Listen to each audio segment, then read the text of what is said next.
Ketemu lagi di seri Quality Management. Masih di Practical Guide buat implementasi ISO 9001 sama IATF 16949. Kali ini kita bahas dokumen scope atau dokumen ruang lingkup. Ini buat menuin klausul 4.3 kalau di ISO 9001, atau kalau di IATF-nya klausul 4.3.1 sama 4.3.2. Simpelnya, di klausul ini kita harus bikin dokumen penyataan scope QMS. Nah, ini dokumennya wajib ada, walaupun bentuk dokumennya ini dibebaskan. Jadi bisa kita selipin di quality manual atau kita bikin dokumen yang terpisah. Kalau implementasi IATF kan quality manual ini masih wajib ada. Jadi bisa tuh kita selipin di dalam quality manual. Tapi kalau cuman ISO 9001 di mana quality manual ini nggak wajib ada, bisa pakai contoh yang punya kita ini. Di sini kita bikin dokumen Article of Incorporation. Isinya identitas dari perusahaan kita ditambah scope QMS kita. Di sini kita pakai perusahaan fiktif, jadi perusahaan ini aslinya nggak ada. Poin kita di sini, apakah dokumen ini sudah cukup buat menuhin persyaratan klausul ISO maupun klausul IATF? Jadi kita akan cek satu-satu. Pertama, yang pastinya dokumen scope harus nyebutin nama perusahaan kita. Di sini udah kita cantumin nama perusahaannya. Sekali lagi ini perusahaan fiktif, dan juga alamat harus kita cantumin kayak yang di sini. Nah, kalau di IATF, remote location juga harus dicantumin. Bahkan di sertifikat IATF-nya juga harus dicantumin. Apa itu remote location? Jadi simpelnya, remote location ini tempat di mana ada aktivitas non-manufacturing yang lokasinya beda sama site manufacturing.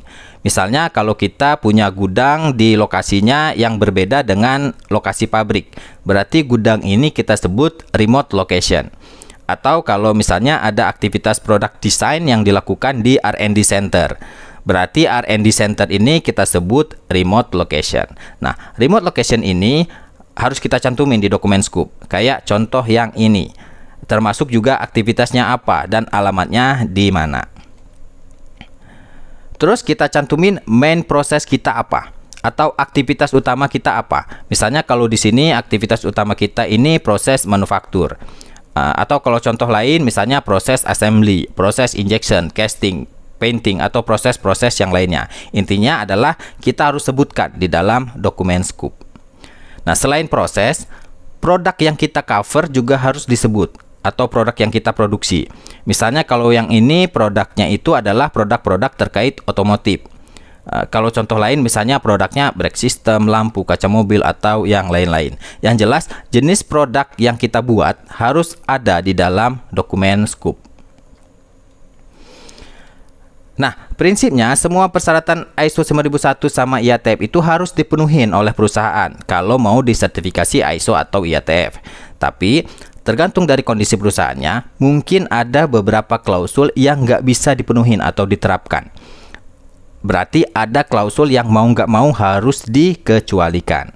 Nah, kalau ada, berarti pengecualian klausul ini harus disebutin di dokumen scope. Sama alasan nggak bisa diterapinnya apa. Kayak contoh di sini misalnya, kita kecualikan klausul 4.3 yang terkait product design, karena aktivitas product design ini dilakukan sama customer. Catatannya, khusus untuk implementasi IATF yang boleh dikecualikan cuman klausul 4.3 yang terkait product design. Selain klausul itu nggak boleh dikecualikan, termasuk yang terkait manufacturing process design. Nah, kalau di ISO 9001 masih boleh klausul lain dikecualikan.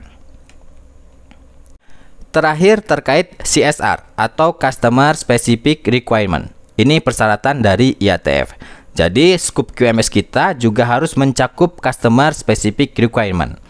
Apa itu CSR atau Customer Specific Requirement?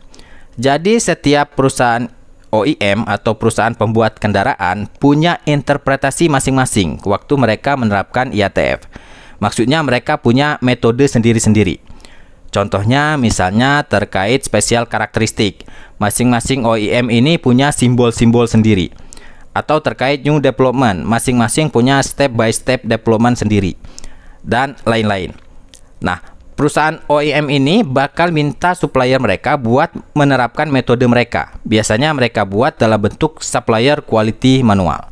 Nah, manual inilah yang kita sebut sebagai CSR atau Customer Specific Requirement.